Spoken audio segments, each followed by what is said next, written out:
Qədim tariximizin qürurlu izlərini daşıyan Gəncə torpağında illərin sükutuna bürünmüş, lakin hər nəfəsində bir dua, bir inam gizlənmiş müqəddəs bir məkan yüksər.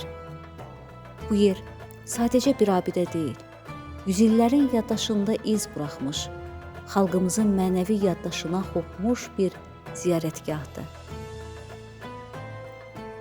Tarixi mənbələrə görə 8-ci əsrdə Əməvilərin şiələrə qarşı təqibləri nəticəsində İmam Hüseynin nəvələrindən biri İmam İbrahim bu torpaqlarda şəhid olmuşdu.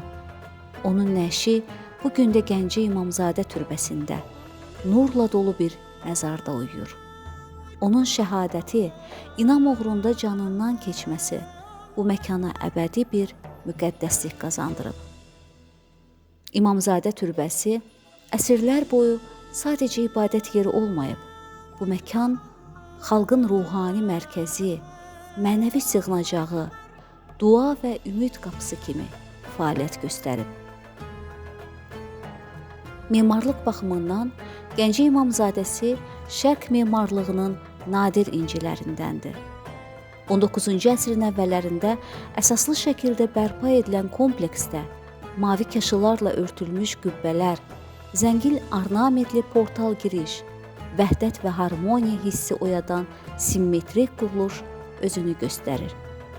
Kompleksin ətrafı yaşıllıqlarla, güllərlə bəzədilmişdi.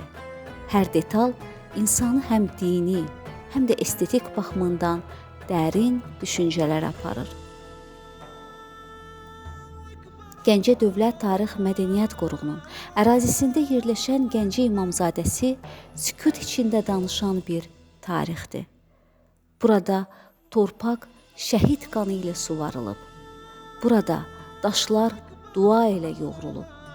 Burada hər addımda bir iz, bir niyyət, bir inam yatır. Əsrlər dəyişsə də bu məkanın mənəvi dəyəri dəyişməz olaraq qalır.